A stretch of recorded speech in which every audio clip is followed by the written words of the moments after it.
Hello again and welcome to another Warhammer 40k Imperial Guard Tactics video. So, a couple of things I want to mention straight off the bat is, one, you may have noticed today's video, the picture for it is not a piece of artwork which I have pulled off the internet.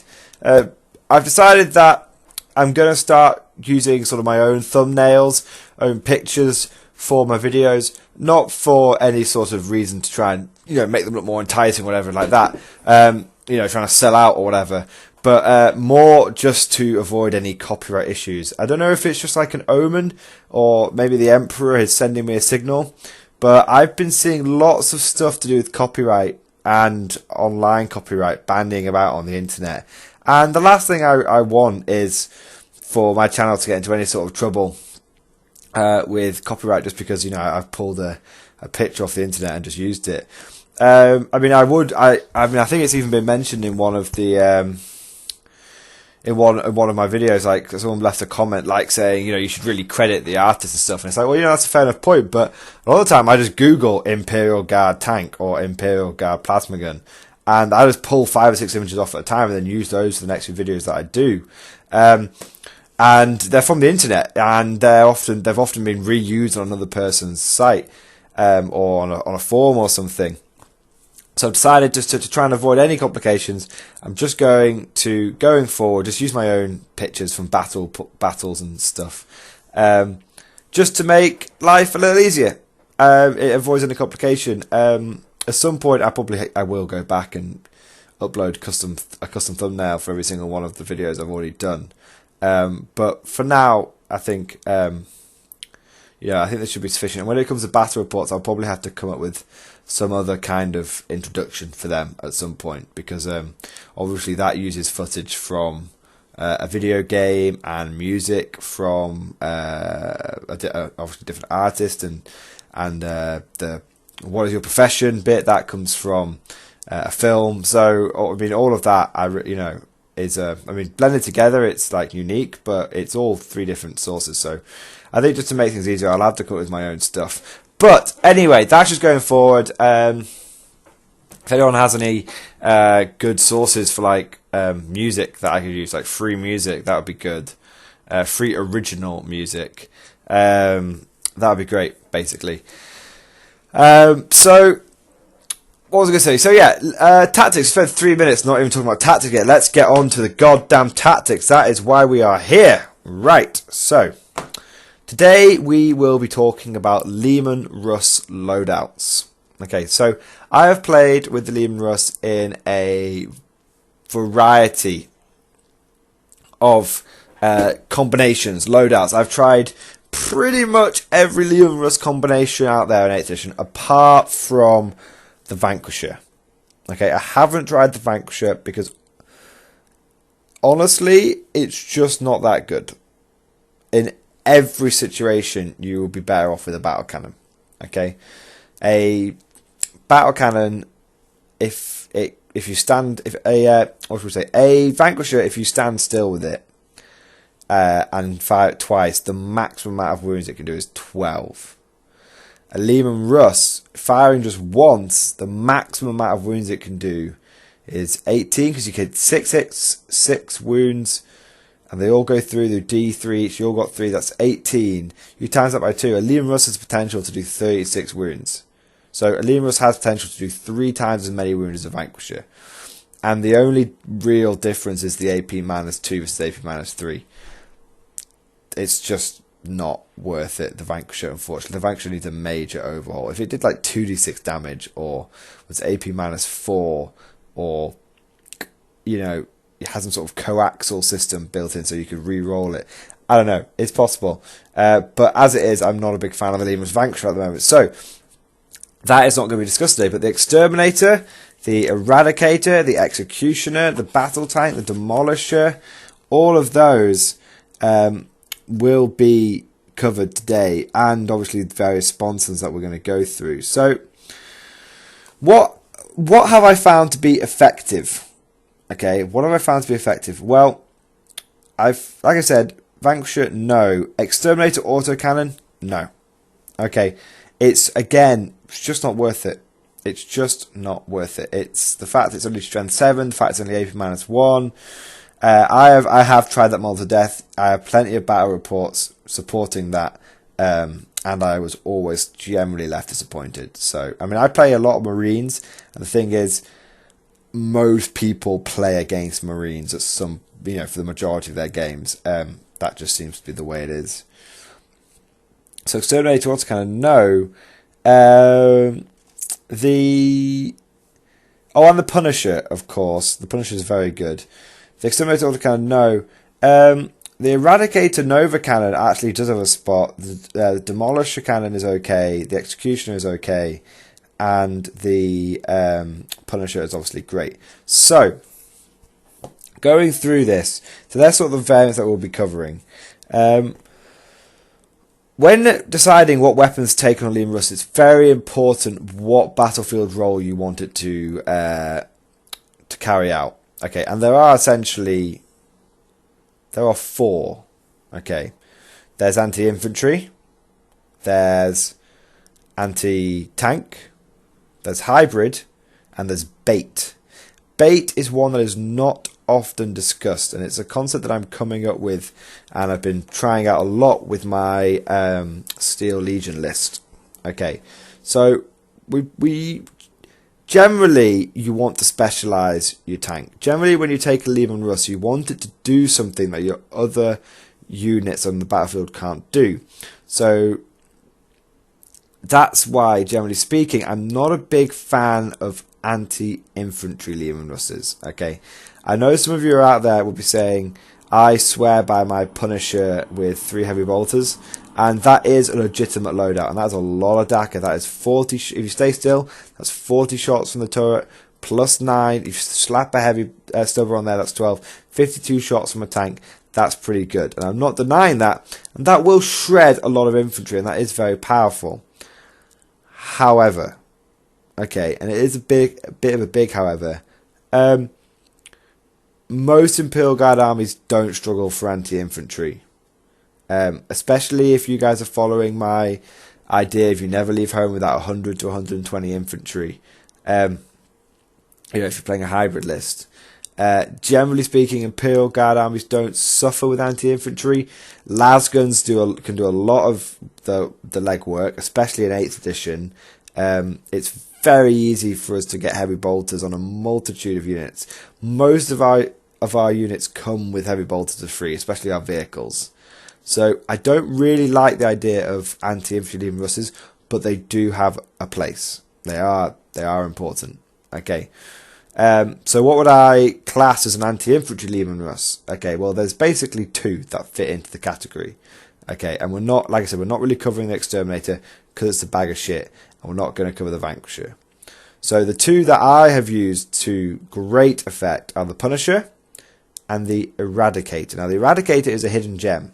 Okay, a lot of people poo-poo the Eradicator.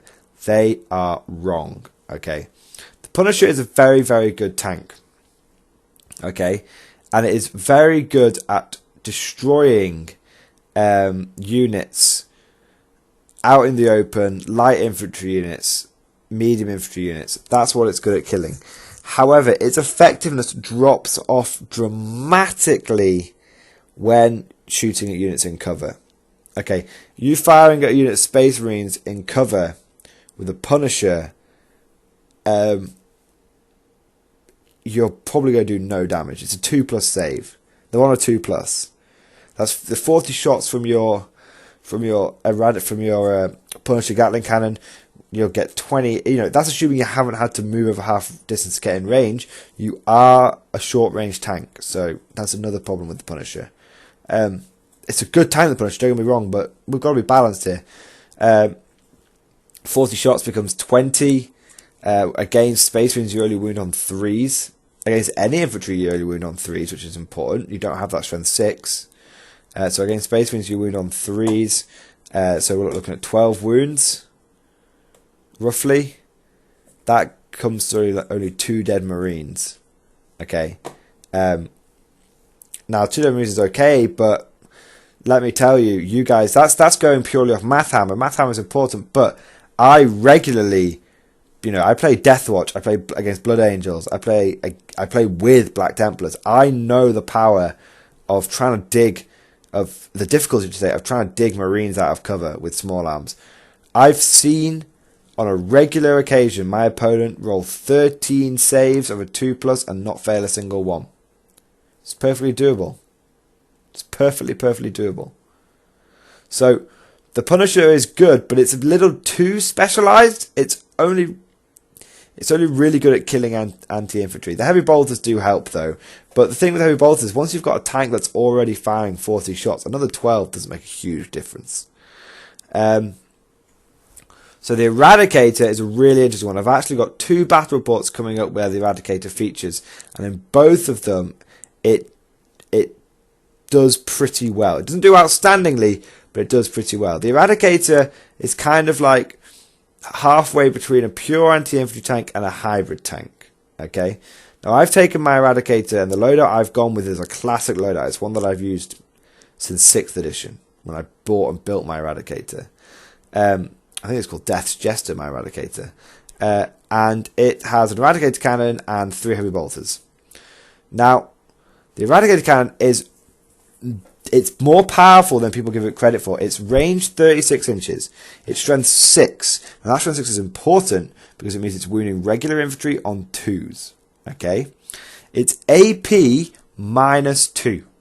Now that's really important, because it used to be AP 4 in 6th and 7th edition, and now it's AP -2, so it's actually the equivalent of AP 3 now.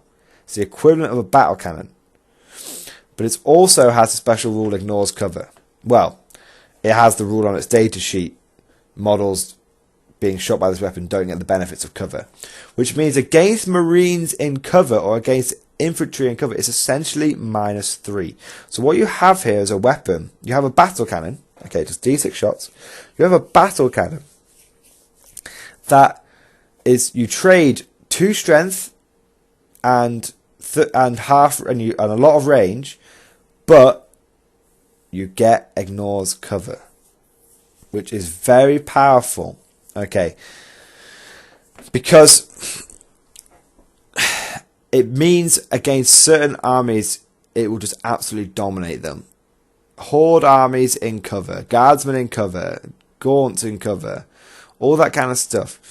It just the enemy isn't getting an armor save against it, because most of those, I should say orcs as well, Skitarii, Admech, none of those units will be getting a cover save from this thing, or barely any anyway.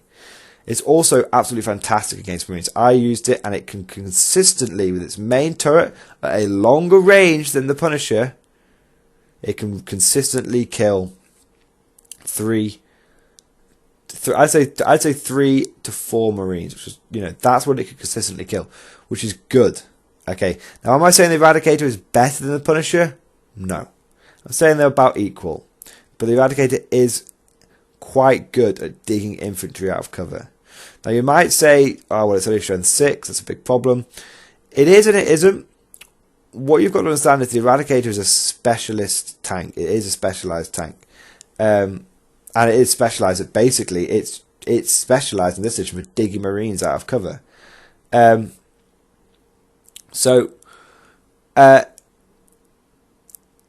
the strength 6 thing. This is what I wanted to say about the strength 6 thing. Isn't a bigger deal in 8th edition, because it basically means it's always going to be wounding. If you shoot it at vehicles, you're still going to be wounding on 5s, which is pretty good, and your AP -2. So don't be afraid to pop this thing off at a vehicle now and then if you need to. And against light vehicles, it's really effective.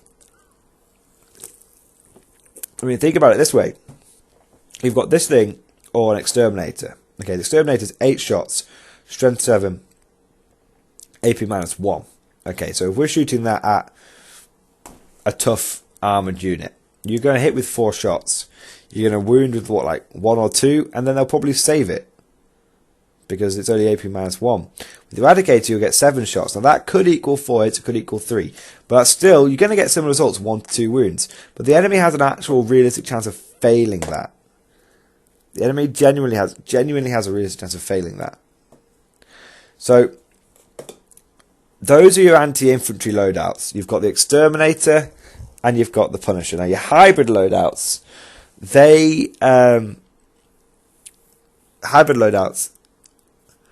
that is essentially, or the hybrid, that is essentially the basic Leman Russ. Okay, my preferred hybrid loadout with the my take all comers tank, and I have played this tank to death. I pretty much never go home without one of these things now. Never leave home without one of these things now. It is the Leman Russ battle tank with a las cannon and 2 heavy bolters. That's a really, really nice tank. It has a decent amount of anti-tank with its battle cannon and its las cannon, but it also has a decent amount of anti-infantry with its battle cannon and its heavy bolters. Generally speaking, you can point that tank at any target. It won't take it out in one shot, or unless you're very lucky. Generally speaking, it won't destroy a target in one shot. It's not a boom, boom, smash, smash unit. It is instead a reliable workhorse unit that will take a chunk out of most enemy units that you point it at. However, and that's what I would say is honestly the only real sort of true hybrid loadout. However, the Leman Russ battle tank can also be the first steps into an anti-tank tank. Okay, anti-tank loadout, which is you take the Leman Russ battle tank and you give it the battle cannon and the las cannon, but you then take 2 plasma sponsons. Now, I am not a big fan of multi-melter sponsons in this edition. I'm not going to lie. They're only 1 shot, and they've got a short range. And if you want to get into melter range with them, it is a huge risk to your tank because of how short range that is. And they are expensive. Whereas the plasma cannon is kind of expensive. It's 15 points per plasma cannon, so it's 30 points. It's kind of expensive, but it's not breaking the bank. Okay? Plasma cannon sponsons are my #1 favourite thing for my Leman Russes now. Okay? This tank is kind of... It is powerful. The reason you want the plasma cannon sponsors is the AP -3. That cuts through most armor. You're making most enemies save on 6+s. But you can overcharge them to be strength 8, flat damage 2. That's really, really important. If you want to make this tank a take all comers, you just swap the las cannon out for a heavy bolter. So you'd have a battle cannon, which does 2d6 shots. You have 2 plasma cannon sponsons, which do 2d3 shots, and you've got a heavy bolter, which does 3 shots. So overall, you're getting a similar amount of firepower, a similar volume of firepower there. You know, you're looking at 7 shots plus 7 shots, 14 shots, which isn't bad. Which is pretty much exactly what you were getting from the battle cannon, las cannon, heavy bolter loadout. So it depends on, you know, what preference you have. With my Steel Legion list, I have 2 of my hybrid battle cannon tanks, which are battle cannon, heavy bolter, 2 plasma cannons, and I honestly think that is one of the best loadouts you can go for now. That would be the ultimate loadouts, because it combines high volume of shots plus high damage output plus long range. Everything on those 36 range, and the main battle cannon is 72 inch range. That is powerful. Now, so they're my 2 hybrid tanks. I've sort of talked about an anti-tank variant as well. However, for true anti-tank variants, there's only really 2 options. That is not the Vanquisher, as I've said. I'm not a fan of the Vanquisher. That is instead the Executioner, that's the plasma cannon variant, and the Demolisher. Okay, the Executioner, I'd say, is probably one of the most powerful tanks the Imperial Guard have access to right now. Okay, an Executioner with a las cannon, with 2 plasma cannons, plus the turret plasma cannon, is putting out the equivalent of basically 3d6 plasma cannon shots. Okay, because you've got 2d6 for the turret, 2d3 for the sponsons, and a las cannon shot. So that's 3d6 plasma cannon shots, essentially, plus a las cannon. You stick that on Pask if you're a Acadian player, or just a regular tank commander for the rest of us, and you have an absolutely deadly combination, because the key to getting this tank to work is to have a form of reroll 1s to hit. Okay? Now, That's a lot of plasma. It's a lot of opportunities for you to overheat and take a mortal wound. So you have to get somehow reroll 1's hit, whether that's either by Tank Commander or by Harker or by Yarrick. You've just got to find the options to reroll 1's hit. Because without it, your tank is going to hurt itself. Then it's going to degrade. Then it's going to just basically be useless. So that's my sort of one recommended anti-tank loadout. The other recommended anti-tank loadout is the Demolisher. Okay. Now this is expensive. It's very expensive. But it has potential. Okay. Now, I know what some of you are going to say about this, but hear me out. The Demolisher is an anti-tank vehicle, even though it has a special rule where if you fire at a 10-man squad, it gets D6 shots. Okay. Anything that you shoot the Demolisher at, which has more than 10 men in, you might as well take a battle cannon. Okay, hear me out here. Most elite units come in 5-man squads, and that's what the Demolisher is good at killing, just smashing those expensive units. The AP -3, the strength 10. I don't care if you're Nurgle, I don't care if you're a Terminator, I'm going to wound you on 2s. That's the point of taking the Demolisher. I think it's strength 10 anyway. Am I talking about my ass? Is it only strength 9? So let me check this. I just had a very worrying moment with that. I'm talking about my ass. But the strength 9 is still good. Before Demolisher cannon. No, strength 10. So I had a bit of a moment there where I thought it was only strength 9. Strength 10, AP -3, damage D6, heavy D3. Okay. That's why you want the Demolisher. Okay, you want to demolish it because you're going to absolutely smash a particular unit with it. But if you're shooting at something that's got over 10 men, that's generally what, like a tactical squad or what the fuck, a horde unit like boys or guardsmen or gaunts or anything, any basic infantry that comes in 10-man units. The Demolisher is complete overkill. You can get the same results from a battle cannon, so which is half the points. So that's why that is a bit of a trap. That rule is in there for when you're in a pinch. Oh fuck, my Demolisher cannon needs to do some damage. That's what that rule's in there for. No, you want the Demolisher cannon because it's essentially a better but shorter range Vanquisher cannon. You've got the strength 10. That means you can wound any vehicles on 3s and most elite infantry on 2s. Okay? That's really important. I cannot tell you the difference. When you've got an Imperial Knight stomping down your lines, the difference between firing a battle cannon shell at it, and a Demolisher cannon shell is the difference between winning and losing a game. And I can tell you that from personal experience. Okay, sometimes you need a strength 10 weapon. So, the Demolisher cannon loadout that I would recommend, the thing is if you go all out, if you go Demolisher cannon, las cannon, multi-melters, it's an expensive tank and it's got a big target painted on it. Instead, I would go for some kind of compromise. I would go for the Demolisher cannon, but then I would go for a hull heavy bolter and then either multi-melters or plasma cannons on the side. Okay, the reason I would consider multi-melters on this one particular tank is because it's got a 24-inch range. Its job is to get close to the enemy.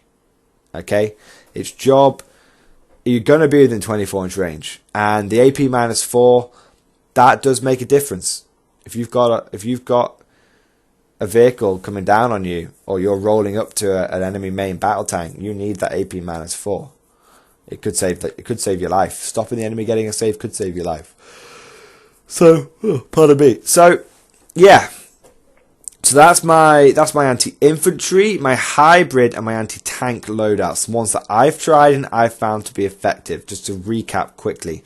Anti-infantry loadouts, generally speaking, you want all heavy bolters, and you want the Punisher if you know you're going to be facing just hordes of infantry. Now, the reason it's important when you use that for facing hordes of infantry is because often they will struggle to put a whole blob of like 20-30 guys in cover, which means the fact that the Punisher has no AP doesn't really matter. It's going to put out enough shots to burn through a lot of enemy units.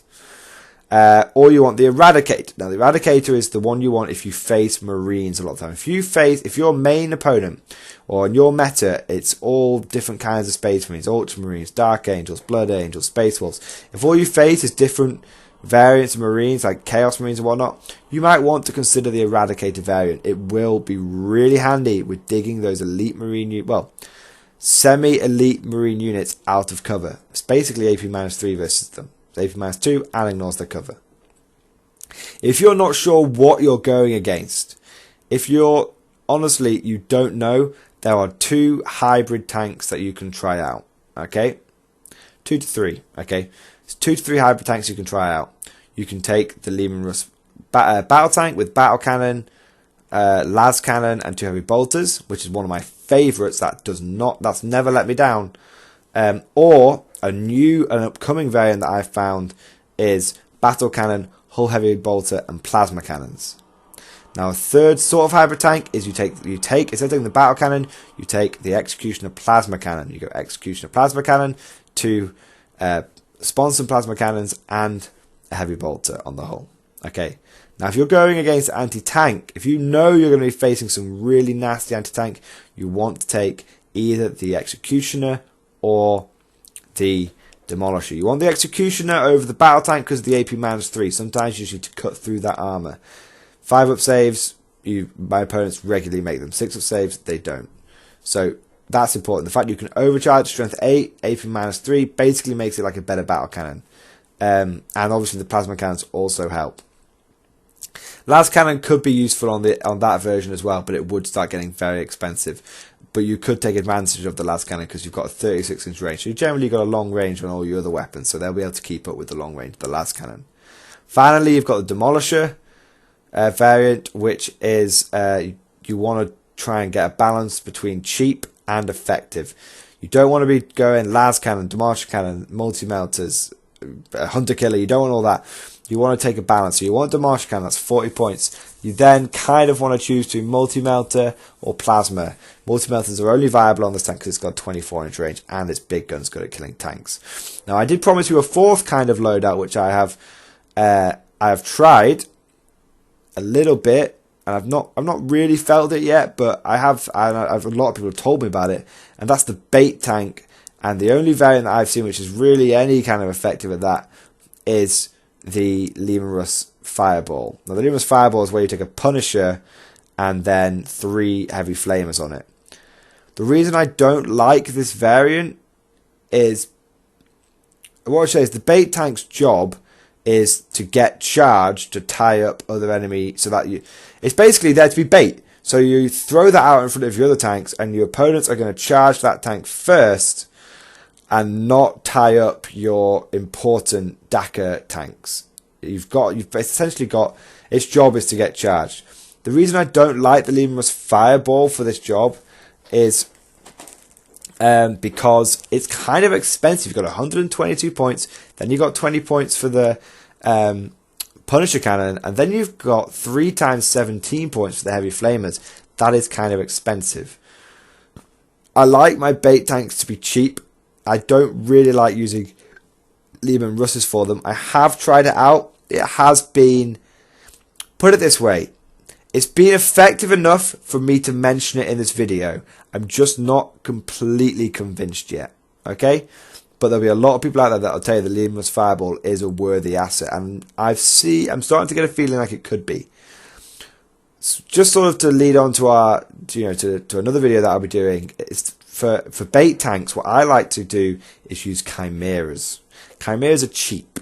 Anything that you want as bait, you generally want to be under 100 points. Okay? That's just my sort of general rule of thumb. So what I tend to find is quite a good bait tank is a chimera. Now obviously that's not a Leman Russ, but that kind of sets us up going into another video I'll be doing later on about chimeras and chimera loadouts and stuff. So, I hope you guys have found this video useful. I hope you will go out and try some of the variants that I've come up with. They're definitely ones that have all been play tested, I should say, and have all been effective.